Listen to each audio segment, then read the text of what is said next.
Human body में सबसे अगर कोई इम्पोर्टेंट चीज़ है, वैल्यूएबल थिंग्स है, तो वो है ब्लड।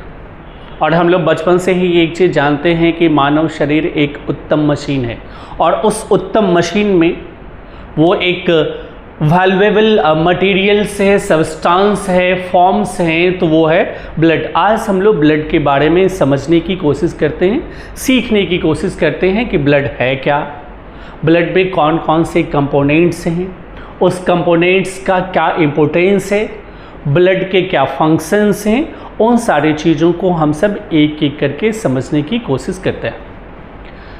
यहाँ पे लिखा हुआ है ब्लड, टॉपिक है आपका ब्लड। ब्लड को हिंदी में हम सब कहते हैं रक्त, खून। ब्लड को हिंदी में क्या कहते हैं बहादुर? रक्त, खून। जानना चाहिए और आप सब जानते भी हैं। एक और शब्द है जो ब्लड को कहा जाता है रुधिर। चलिए यहाँ पे हम लोग इससे समझते हैं। ब्लड जो है वो रेड कलर लिक्विड होता है। हम बस की पॉइंट्स पे बात करेंगे, बाकी चीज़ें जैसे जैसे हम लोग पॉइंट पे आएंगे अच्छे से समझते चले जाएंगे। ब्लड एक रेड कलर लिक्विड है जो हमारे ब्लड वेसल्स में फ्लो करता है। पहला की पॉइंट्स क्या है? ब्लड एक रेड कलर लिक्विड है जो हमारे ब्लड वेसल्स में फ्लो करता है और पूरे बॉडी में सर्कुलेट करता है, परिसंचरित होता है, मूवमेंट करता है। ब्लड रेड क्यों होता है? की पॉइंट्स है कि blood is red. Blood red क्यों होता है? तो रेड होने के पीछे सबसे बड़ा कारण है कि ब्लड एक रेड पिगमेंट को कंटेन करता है जिसको हम लोग हीमोग्लोबिन कहते हैं। देखिए यहाँ पे, because it contain a red pigment. तो कौन कंटेन करता है रेड पिगमेंट? तो ब्लड। तो ब्लड एक रेड पिगमेंट कंटेन करता है जिसको हम लोग बोलते हैं हीमोग्लोबिन। यानी हम कह सकते हैं कि हीमोग्लोबिन के कारण ही ब्लड रेड होता है। इसका भी आंसर हम लोगों को मिल चुका है। ब्लड टिश्यूज के फॉर्म में ब्लड कनेक्टिव टिश्यूज होता है, एक दूसरे को कनेक्ट करने वाला। ब्लड के मेनली 4 कंपोनेंट्स। ब्लड में बहुत सारी चीज़ें पाई जाती है जो हम सब पढ़ेंगे यहाँ पे, लेकिन इसके मेनली 4 कंपोनेंट्स हैं। और वो 4 कंपोनेंट्स क्या है तो आप देख लीजिए। एक है प्लाज्मा, जानते हैं हम सब। एक है रेड ब्लड सेल्स जिसको हम आरबीसी कहते हैं, दूसरा व्हाइट ब्लड सेल्स जिसको डब्ल्यूबीसी भी कहते हैं, और फिर है एक प्लेटलेट्स। यानी 4 मेन कंपोनेंट्स हो गया। कौन कौन सा बहादुर? एक प्लाज्मा, आरबीसी, डब्ल्यूबीसी और प्लेटलेट्स। तो इसी 4 कंपोनेंट्स को हम लोग एक एक करके पढ़ेंगे। किसके? प्लाज्मा, आरबीसी, डब्ल्यूबीसी और प्लेटलेट्स। तो चलते हैं 1 बाय 1 हम इसको समझने का प्रयास करते हैं, कोशिश करते हैं कि क्या क्या है। चलिए यहाँ पे टॉपिक आ गया है आपका प्लाज्मा। प्लाज्मा है क्या? तो ह्यूमन बॉडी को अगर ठीक से ऑब्जर्व करें तो पूरे बॉडी में सबसे ज़्यादा अगर कोई चीज़ पाया जाता है तो वो वाटर है। और ब्लड की बात करें तो ब्लड में अगर जो भी लिक्विड फॉर्म में है, जो लिक्विड पैटर्न में हमको दिखाई देता है, वो सारी की सारी चीज़ें प्लाज्मा है। और प्लाज्मा तकरीबन 90% वाटर को कंटेन करता। देखते हैं हम लोग the liquid part of blood, वैसा पार्ट जो लिक्विड के फॉर्म में हो, वैसा पार्ट जो लिक्विड के फॉर्म में हो, लिक्विड पार्ट ऑफ ब्लड, उसको हम प्लाज्मा कहते हैं। यानी ब्लड में जितने भी material substances in liquid form है वो लिक्विड पार्ट क्या कहलाएगा? प्लाज्मा। प्लाज्मा कलरलेस होता है, इसका कोई भी अपना रंग नहीं होता, अपना कोई कलर नहीं होता, इसलिए इसको कलरलेस कहते हैं। थोड़ी सी स्टिकी होता है, चिपचिपा। और सबसे इंपॉर्टेंट चीज जो मैंने पहले ही कहा है कि ब्लड जो है आपको प्लाज्मा कंटेन करता है, और प्लाज्मा जो है 90% ऑफ वाटर कंटेन करता है। यानी ह्यूमन बॉडी में जितने ब्लड हैं उस ब्लड में प्लाज्मा जो एक कंपोनेंट्स है, उस प्लाज्मा जो लिक्विड फॉर्म में पाया जाता है, और वो प्लाज्मा तकरीबन 90% वाटर को कंटेन करता है और 3.5% कॉमन साल्ट को। इट मीन्स प्लाज्मा में मेन चीज जो है वो 2 ही है। एक क्या है आपका? वाटर, और दूसरा अगर कोई चीज है तो वो है आपका कॉमन साल्ट। अगर आप ठीक से देखें, कॉमन साल्ट जिसको हम लोग नमक कहते हैं, दो ही कंपोनेंट्स मेन है किसके अंदर, प्लाज्मा के अंदर। आप अगर बात करें इसके टर्म्स को तो वाटर हमारा कंटेन कर लेता है कितना परसेंट, ये 90%, और कॉमन साल्ट कितना परसेंट कंटेन करता है, तो ये 3.5%। तो आप अधिक हिस्सा देख लें, प्लाज्मा जो है इसी दो चीज को कंटेन करके वैल्यूबल, बाकी रेस्ट ऑफ जितने मटेरियल्स होंगे जो डिजॉल्व होंगे इसमें, वो सब आएंगे 6.3% के अंदर, सारे के सारे, सॉरी 6.5% के अंदर। अब आगे हम इन सारी चीजों में देखते हैं। कह रहा है कि plasma carries water, minerals, dissolved substances such as digested food. Plasma contain क्या कर रहा है, डाइजेस्टेड फूड को, प्रोटीन्स को, कार्बन डाइऑक्साइड को, यूरिया को, हार्मोन्स को, इन सारी चीजों को कंटेन करता है जो प्लाज्मा में डिजॉल्व हो सकता है। डिजॉल्व क्यों हो जाता है प्लाज्मा में, क्योंकि प्लाज्मा मोर देन 90% क्या कंटेन कर रहा है, वाटर। तो ये सारी की सारी चीजें वाटर सॉल्यूबल, वाटर में डिजॉल्व हो जाता है। और यहाँ पे एक चीज ध्यान रखिएगा, जो हम प्लाज्मा को जिस समय डिफाइन करते हैं उस समय में इन सारे टर्म्स को क्लियर करते हैं। लिखा हुआ है नोट में, अगर आप देखें तो प्लाज्मा जो है वो आरबीसी, डब्ल्यूबीसी और प्लेटलेट्स का इमर्स्ड एक लिक्विड है जिसको हम प्लाज्मा कहते हैं। इट मीन्स प्लाज्मा में ब्लड के वो तीनों कंपोनेंट्स पाए जाते हैं, आरबीसी, डब्ल्यूबीसी और प्लेटलेट्स। तो हम लोग प्लाज्मा के बारे में समझ चुके हैं। प्लाज्मा को अगर हम की पॉइंट्स के तौर पे याद रखें तो प्लाज्मा क्या है, प्लाज्मा एक कलरलेस लिक्विड है जो ब्लड का कंपोनेंट्स। प्लाज्मा में 90% वाटर कंटेन रहता है, प्लाज्मा 90% वाटर को कंटेन करता है, और 3.5% जो है कॉमन साल्ट को। ये दो की पॉइंट्स हैं। और ये सबसे इंपॉर्टेंट की पॉइंट्स एक और है कि प्लाज्मा बहुत सारी चीज़ों को कैरी करता है, उसमें डाइजेस्टेड फूड है जो डाइजेस्ट हो सकता है, ये डिजॉल्व होता है, साथ ही साथ आपको प्रोटीन्स को, हार्मोन्स को, कार्बन डाइऑक्साइड को और यूरिया को भी कंटेन करता है। एक चीज़ और यहाँ पे हम लोग सीख लेते हैं, समझ लेते हैं। अगर देखें वर्ड हमने यहाँ पे इस्तेमाल किया यूरिया। यूरिया एक तरीके से ह्यूमन बॉडी का वेस्ट पार्ट है, जो यहाँ पे वेस्ट पार्ट में ही कार्बन डाइऑक्साइड और यूरिया ह्यूमन बॉडी का वेस्ट पार्ट है। और यूरिया ह्यूमन बॉडी में यूरिन के थ्रू बॉडी से बाहर हो जाता है। और मैं आपको एक चीज़ बता दूं कि ह्यूमन बॉडी में जब आप यूरिन रिलीज करते हैं तो यूरिन रिलीज करने के बाद 3 मेन कंपोनेंट्स ही यूरिन में पाए जाते हैं। आप ये जान लीजिए। पहला कंपोनेंट्स क्या है तो आप देख लीजिए, पहला कंपोनेंट्स यूरिया है, दूसरा कंपोनेंट्स वाटर है यूरिन के थ्रू जो रिलीज होता है, और तीसरा कंपोनेंट जो है वो साल्ट है। तो ये सारी चीज़ें ह्यूमन बॉडी से यूरिन के थ्रू बाहर चला जाता है। हम प्लाज्मा को एक एक करके अच्छे से समझ चुके हैं। अब प्लाज्मा के बाद जो नेक्स्ट कंपोनेंट्स है ब्लड का, उसके बारे में समझने की कोशिश करते हैं। और वो काफ़ी इंपॉर्टेंट कंपोनेंट्स है जो सब कोई वाकिफ़ है। ये क्या है कंपोनेंट्स, उसका नाम क्या है, आपको स्क्रीन पे दिख रहा है, नाम है RBC. RBC it means red blood sales. इसको रेड ब्लड कार्पोसेल्स भी कहते हैं, लेकिन आप ध्यान रखें रेड ब्लड सेल्स ही इतना ही काफ़ी है इसके लिए, red blood cells. Red blood cells हम पहले ही पढ़े हैं कि red blood cells are red in colour. और आप जानते हैं कि रेड क्यों होता, क्योंकि एक पिगमेंट वो कंटेन करता है। कौन सा पिगमेंट, रेड पिगमेंट। जिस रेड पिगमेंट को हम लोग कहते हैं क्या चीज़ बहादुर, हेमोग्लोबिन। हीमोग्लोबिन, हीमोग्लोबिन, ये हीमोग्लोबिन कंटेन करता है, इसीलिए ब्लड रेड कलर का होता है। साइज जो होता है रेड ब्लड सेल्स का वो अबाउट 7.2 माइक्रोमीटर्स होता है, बहुत छोटा पार्टिकल से है। और रेड ब्लड सेल्स का मेन काम, बहुत सारे हम फंक्शंस को पढ़ेंगे लेकिन हम अभी आरबीसी के फंक्शंस को समझने की कोशिश कर रहे हैं। तो red blood cells carry oxygen, oxygen को कैरी करता है कहां से? From the lungs to all the cells of the body.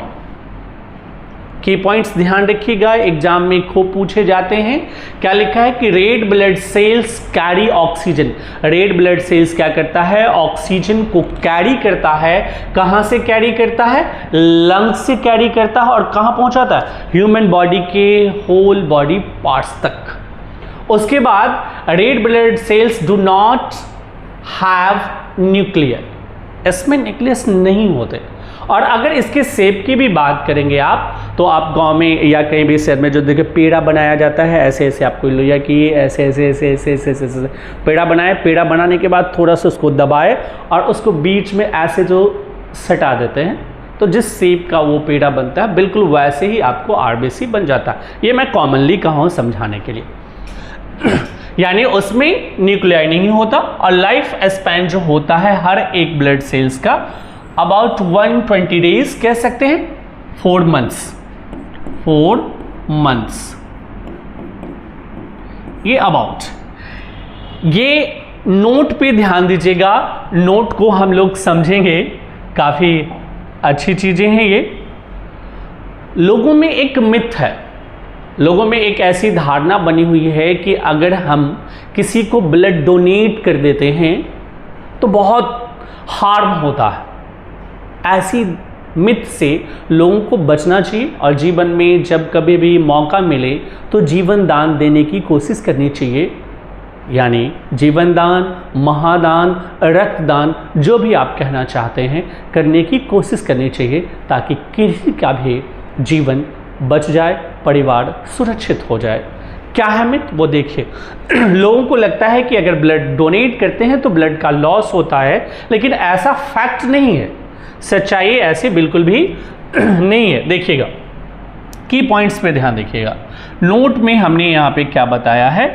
About 3 million red blood cells of human blood die every day.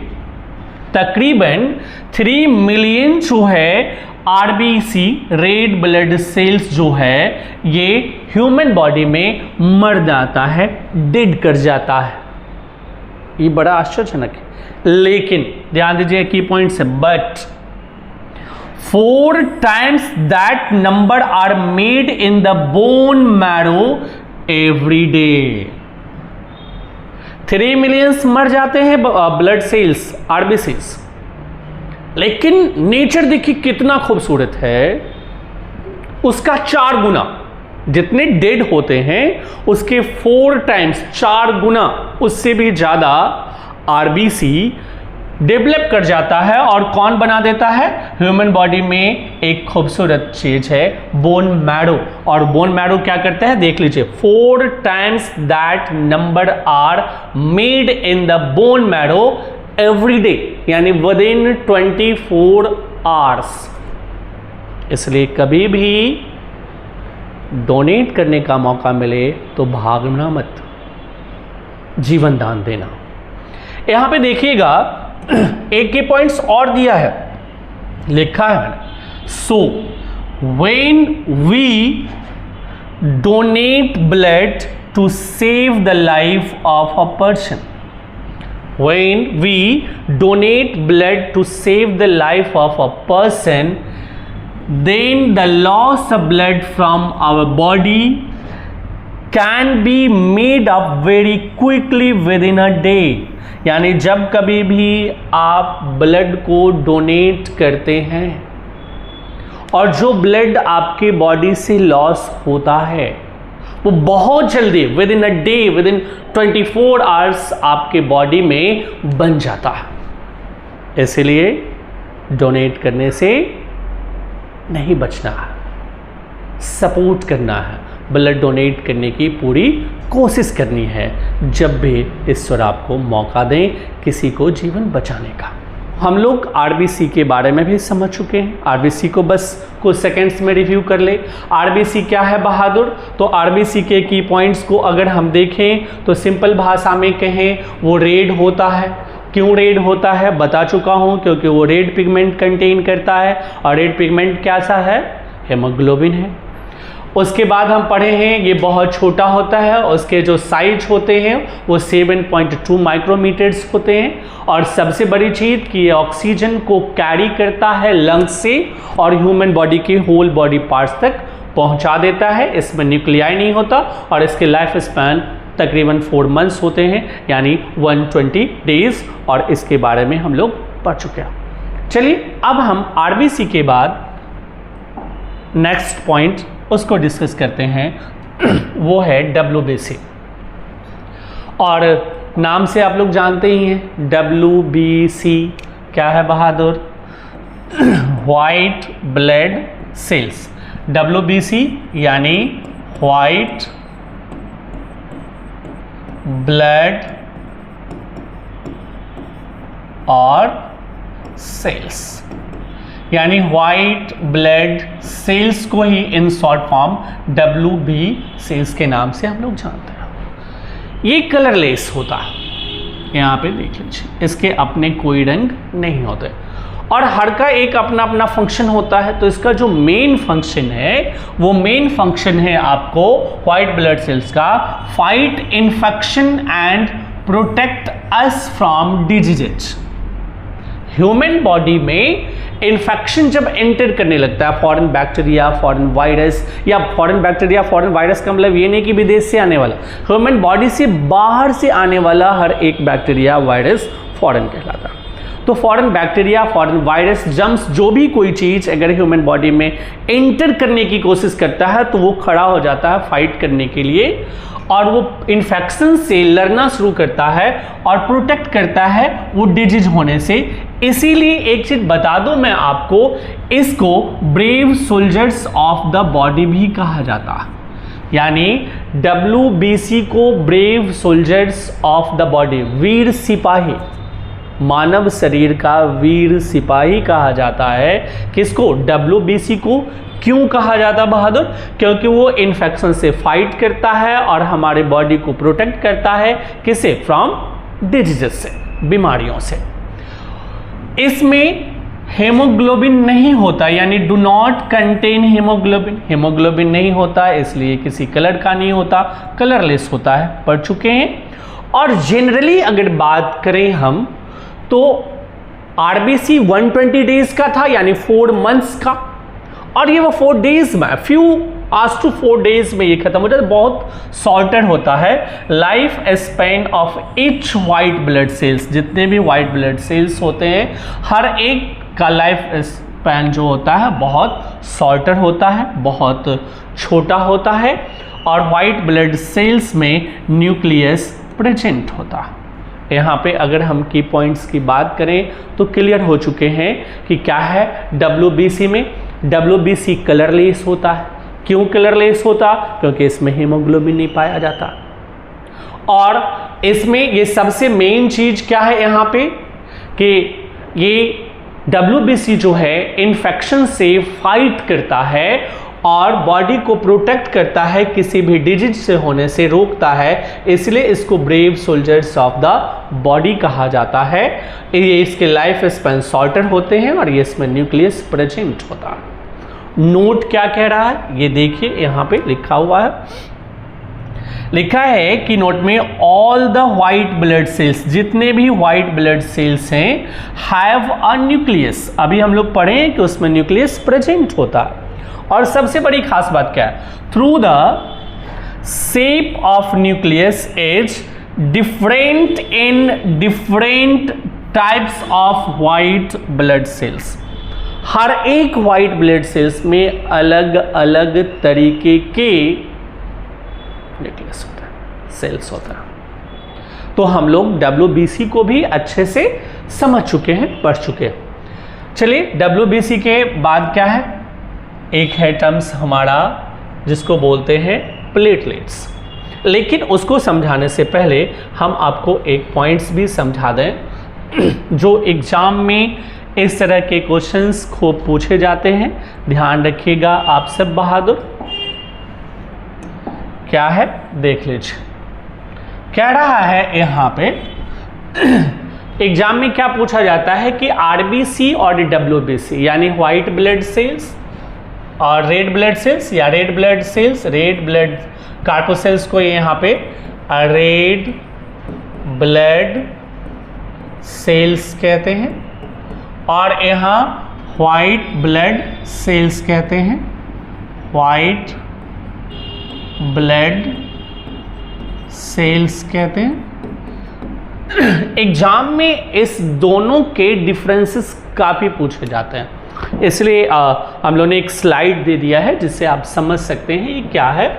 इधर आपका लिखा हुआ है आरबीसी और इधर है आपका डब्ल्यूबीसी, इस दोनों को डिफ्रेंशिएट। और एग्जाम में ध्यान रखिएगा जब भी डिफ्रेंशिएट कीजिएगा तो इसी फॉर्मेट में कीजिएगा, एक कॉमन दो भागों में बांट दीजिएगा। पहला लिखा है आरबीसी में कि they are red in colour, जानते हैं हम लोग रेड क्यों होता, क्योंकि हीमोग्लोबिन पाया जाता, और ये कलरलेस होता है कौन, व्हाइट ब्लड सेल। और कलरलेस क्यों होता है, क्योंकि इसमें हीमोग्लोबिन नहीं पाया जाता। Size of each RBC is about 7.2 micrometres, 7.2 micrometres. और इसके जो है ना ये वैरी कर रहे होता है, वैरी 10 to 20 माइक्रोमीटर्स में वैरी करते हैं। ये अप्रॉक्स इसके आसपास होता है और इसके वैरी कर रहे होते हैं 10 to 20 माइक्रोमीटर्स के मिड में। इसकी जो संख्या होती है ह्यूमन बॉडी में वो आपका क्या होता है 4 to 6 मिलियन, और इसकी संख्या क्या है 6000 to 9000। यहाँ पे एक पॉइंट समझ में आना चाहिए कि आरबीसी की संख्या बहुत गुना ज़्यादा है किससे, डब्ल्यूबीसी, यानी red blood sales human body में सबसे ज़्यादा अमाउंट में अवेलेबल है। कौन, आरबीसी। अब यहाँ पे ध्यान दीजिएगा, they are biconcave rounded in shape. कौन सा, आरबीसी। याद कीजिए मैंने बताया था इसके बारे में कि बिल्कुल बाइकॉन्केव यानी पेड़ा की तरह। आप ऐसे ऐसे ऐसे किए, थोड़ा सा उसको दबाए और दबाने के बाद पेड़ा को बीच में ऐसे जो आप दबा देते हैं बिल्कुल वैसे ही उसके बाद जो शेप बनता है वही शेप आपको आरबीसी का। और यहाँ जो है आपको दिया हुआ है एम्बॉइड है और राउंडेड शेप होते हैं एम्बॉइड। उसका न्यूक्लियस इज अब्सेंट, इसमें न्यूक्लियस नहीं होता और इसमें न्यूक्लियस प्रेजेंट होता है और अलग अलग होता है, वो भी मैंने आपको बताया है। कंटेन करता है हेमोग्लोबिन, ये डू नॉट कंटेन हेमोग्लोबिन। यहाँ most of the cell organelles are absent in this cells, cell organelles are present in this cells. इसमें सेल ऑर्गेनल्स जो है वो अब्सेंट रहता है, की पॉइंट्स, इसमें सेल ऑर्गेनल्स जो है वो प्रेजेंट रहता है। इसके एक ही टाइप है, ओनली वन टाइप है, और इसके 5 टाइप्स हैं। जो वो 5 टाइप्स क्या है वो हम बता देंगे आपको।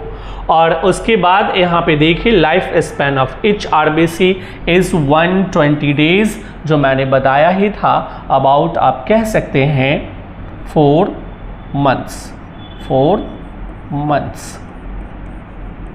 तकरीबन 4 महीने के बाद फिर रिन्यू हो जाता है। और इसके जो लाइफ स्पैन है बहुत शॉर्टर है, जनरली कह सकते हैं फ्यू आवर्स ऑफ 4 डेज।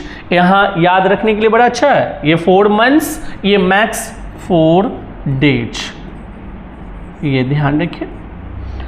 उसके बाद ये ट्रांसपोर्ट करता है ऑक्सीजन को, जो मैंने बताया था कि लंग से ऑक्सीजन को कैरी करता और ह्यूमन बॉडी के होल बॉडी पार्ट्स तक पहुंचा देता, और एक्सटेंट करने में हेल्प करता है किसको, कार्बन डाइऑक्साइड को। और इसका जो मेन काम है the function and defence and immunity system build करता है, डिफेंस का काम करता। एक मैं यहाँ पे बता दूं जो 5 टाइप्स जो लिखा गया है किसके, WBC, इसके कौन कौन से हैं मैं आपको एक स्लाइड पे इसको समझा देता हूँ। देखिएगा बहुत बार जब आप टेस्ट कराते होंगे, ब्लड टेस्ट सीबीसी होता होगा, तो उस समय में ये सारी चीज़ें आपको लिखा हुआ मिल जाता हो, आराम से आप देख सकते हैं उसमें। देखिए क्या है ये, इस पॉइंट को, ये जो एरिथ्रोसाइट्स जो है जो आरबीसी में पाया जाता है, ये हम लोग जानते हैं। एरिथ्रोसाइट्स ये आपको आरबीसी यानी रेड ब्लड कार्पोसेल्स या सेल्स में पाया जाता है, और ये तो हम लोग जानते हैं कि 4 to 6 मिलियंस पर क्यूबिक है। और ये ल्यूकोसाइट्स जो है ये WBC यानी व्हाइट ब्लड सेल्स कह सकते हैं इसको, इसमें पाया जाता है, और इसकी संख्या 6000 to 9000। लेकिन जो वहाँ पे 5 उसमें था कि रेड ब्लड सेल्स का एक ही कंपोनेंट है, और यहाँ पे व्हाइट ब्लड सेल्स का जो है 5 कंपोनेंट्स है। वो 5 कंपोनेंट्स क्या है, इसको 2 भागों में बांटा गया। आप साइट्स जो है ये इसमें लिम्फोसाइट्स है, मोनोसाइट्स है, ये दोनों आया 2 भाग। ग्रेनुलोसाइट्स जो है इसके अंदर 3 आया आपको, न्यूट्रोफिल्स, एसिनोफिल्स, बेसोफिल्स, ये 3 और ये 2, इसी 3 को मिला करके 5 टाइप्स बोलते हैं, जो आप बहुत बार टेस्ट कराएंगे। तो ये सारी चीज़ें हैं। अगला टॉपिक हमको पढ़ना है प्लेटलेट्स, ठीक है। प्लेटलेट्स को देखते हैं, ये डिटेल्स हम लोग पढ़ेंगे बाद में। प्लेटलेट्स पे आ जाते हैं क्योंकि अभी ब्लड के कंपोनेंट्स पढ़ रहे हैं हम लोग। तो प्लेटलेट्स को देखें, ये ह्यूमन बॉडी के लिए बहुत ज़रूरी है बहादुर, ये ध्यान रखिएगा। अगर ह्यूमन बॉडी में प्लेटलेट्स ना हो तो इंसान को थोड़ी सी इंजरी होने के बाद वो मर सकता है, क्योंकि ब्लीडिंग क्लॉट ही नहीं करेगा, ब्लीडिंग रुकेगा ही नहीं। क्या है देखिएगा, platelets are special tiny cells, बहुत छोटा सेल्स है, present in the blood in large numbers which help to stop bleeding from a cut or an injury. Platelets बहुत छोटे क्या है, सेल्स हैं जो प्रेजेंट होते हैं ब्लड में, लेकिन इसकी संख्या बहुत ज़्यादा है, और ये क्या करता है, स्टॉप ब्लीडिंग, ब्लीडिंग को स्टॉप करता है। कब, अगर किसी कारणवश कट लग जाए या इंजरी हो जाए, यानी इसका होना जरूरी है। अगर प्लेटलेट्स ना हो और कटिंग पोजीशन में या कट लग गया, किसी तरह की इंजरी हो गई, तो ब्लीडिंग जब स्टार्ट होगा तो रुकेगा ही नहीं, और जब रुकेगा ही नहीं तो कुछ समय के बाद इंसान का डेथ हो सकता है। तो यहाँ पे ध्यान दें, प्लेटलेट्स के बारे में जान चुके हैं। They are also called thrombocytes. ध्यान रखिएगा, पूछ दिया जाता है, पूछ देगा वहाँ पे कि थ्रोम्बोसाइट्स क्या है, तो बस ध्यान रखना है कि भाई थ्रोम्बोसाइट्स जो है वो क्या है, प्लेटलेट्स, यानी प्लेटलेट्स को ही हम इन बायोफॉर्म में, मेडिकल साइंस में थ्रोम्बोसाइट्स के नाम से जानते हैं। ऐसे रनिंग है प्लेटलेट्स। यहाँ पे ध्यान रखिएगा, बस की पॉइंट्स ये खूब अच्छे से, क्या लिखा है, ऑल द ब्लड सेल्स, जितने भी ब्लड सेल्स हैं, are made in the bone marrow. वो कहाँ बनता है बहादुर, बोन मैरो। क्या समझे, ऑल द ब्लड सेल्स, जितने ब्लड सेल्स हैं वो सारे के सारे कहाँ बनते हैं, बोन मैरो में। और इसी को फ्रॉम द सेल्स, इसी सेल्स को क्या कहते हैं हम लोग, स्टेम सेल्स कहते हैं। अगर आप यहाँ पे कहीं भी किसी भी तरीके का कन्फ्यूजन है तो आप कमेंट्स कर सकते हैं, और अच्छा लगे वो भी बता सकते हैं। ये हम लोग ब्लड के चारों कंपोनेंट्स के बारे में पढ़ लिए। ब्लड सीख लिए, ब्लड क्या है, ब्लड के जो मेन 4 कंपोनेंट्स हैं, plasma, RBC, WBC, platelets, in details उसको समझ चुके हैं। और एक टॉपिक है, पढ़े हैं तो भाई क्यों ये ब्लड इतना वैल्यूएबल क्यों है, तो इसके कुछ ना कुछ फंक्शंस होंगे, तो फंक्शंस को समझते हैं इन डिटेल्स। आपके यहाँ पे स्लाइड आ चुका है, इसको आप समझने की कोशिश करें कि क्या है, एक एक करके। कह रहा है कि ब्लड कैरीज, ब्लड क्या कैरीज करता है, ऑक्सीजन। हम लोग पहले चर्चा कर चुके हैं। ये टॉपिक क्या है? Important functions of blood. बहुत सारे काम हो सकते हैं इसके, क्योंकि पूरे बॉडी को तो यही चला ही रहा, रन ही कर रहा। कौन? तो ब्लड। अब बहुत सारे काम में मेन काम क्या है? इम्पोर्टेंट फंक्शन इसका क्या है, लीड रोल कहाँ प्ले करता है ब्लड, उसको हम लोग समझ रहे हैं। ध्यान दीजिएगा। Blood carries oxygen. ब्लड क्या करता है? ऑक्सीजन को कैरी करता है from the lungs to different parts of the body. ये हम लोग पढ़ चुके हैं। ब्लड ऑक्सीजन को कैरी किया, कहाँ से कैरी किया, कहाँ से पिक किया? लंग्स से पिक किया और पूरे होल बॉडी पार्ट्स में आपको नक्शे से तक पहुंचा दिया। Blood carries carbon dioxide. ये कार्बन डाइऑक्साइड को भी कैरी करता है फ्रॉम द बॉडी सेल्स, पूरे बॉडी सेल से, और कहां पहुंचा देता है? लंग्स में। बहुत की पॉइंट देखिएगा, ऑक्सीजन को लंग्स से कैरी किया, होल बॉडी पार्ट तक पहुंचा दिया। बहुत कितना इंपॉर्टेंट चीज है। और कार्बन डाइऑक्साइड को पूरे बॉडी पार्ट से, बॉडी सेल से कलेक्ट किया और कहां पहुंचा दिया? लंग्स से, और लंग्स उसको क्या कर देगा बहादुर? ब्रीदिंग आउट, सांस के थ्रू एक्सहेल कर देगा, बाहर भेज देगा। Blood carries digested food. जो खाना पच चुका है उस डाइजेस्टेड फूड को स्मॉल इंटेस्टाइन से पिक करेगा और होल बॉडी पार्ट्स तक पहुंचा देगा। तभी तो न्यूट्रिएंट्स आपको मिलेंगे। खाना जो आप खाते हैं वो तो न्यूट्रिशन है। न्यूट्रिशन में जो पोषक तत्व पाए जाते हैं, जो विटामिन्स, फैट्स, मिनरल्स, कार्बोहाइड्रेट्स या बहुत सारी चीज़ें जो है पाए जाते हैं, वो हमारे बॉडी में एनर्जी प्रोवाइड करता है और उसको होल बॉडी पार्ट्स तक पहुंचाने में जो हेल्प करता है वो भी कौन है? ब्लड है। Blood carries hormones. हार्मोन्स को कैरी करता है। कहाँ से कैरी करता है? From the endocrine glands. और कहां पहुंचाता है? डिफरेंट ऑर्गन्स में, जहां नीड हो of the body, where they are needed, जहां जरूरत हो। तो ब्लड क्या किया? ऑक्सीजन कैरी किया, लंग से होल बॉडी पार्ट्स पहुंचा दिया। कार्बन डाइऑक्साइड को होल बॉडी सेल से कलेक्ट किया और लंग्स तक पहुंचाया और लंग्स उसको बॉडी से बाहर एक्सहेल कर दिया। हार्मोन को कैरी किया, कहाँ से कैरी किया? एंडोक्राइन ग्लैंड से कैरी किया और उस जगह पे पहुंचा दिया जहां बॉडी को नीड है। अब आ गई वेस्ट प्रोडक्ट की बात। तो ब्लड कैरीज वेस्ट प्रोडक्ट भी करता है। वेस्ट प्रोडक्ट क्या है? यूरिया। और हम बताए थे बहादुर, यूरिया में कौन कौन से 3 कंपोनेंट्स पाए जाते हैं वो याद होगा। एक क्या बताए थे यूरिया ने? यूरिया तो है यूरिन में। यूरिन में कौन से 3 कंपोनेंट्स पाए जाते हैं? उसमें एक क्या है? यूरिया। एक क्या बताए थे? वाटर। और एक क्या बताए थे हम आपको? सॉल्ट। तो ये सारे जो वेस्ट बनेंगे, यूरिया भी एक वेस्ट प्रोडक्ट ही है, तो उसको कहाँ से? लीवर से करेगा और the kidneys for excretion in urine, यहाँ पे यूरिन के थ्रू बॉडी से बाहर कर देगा। देख लीजिए, यूरिया को यूरिन के थ्रू बाहर कर, हम पहले बता चुके हैं। Blood protects the body from diseases. बीमारी से बचाता है और बचाने वाला कौन है? White blood sales. ये क्या करता है? Kill the bacteria and other germs which cause diseases. बीमारी से होने वाले बैक्टीरिया को, जर्म्स को, वायरस को या जो भी फॉरेन मटेरियल्स ह्यूमन बॉडी में एंटर करने की कोशिश करता है, सबको मार देता है। कौन? WBC। यहाँ पे लिख ले, WBC क्या करता है?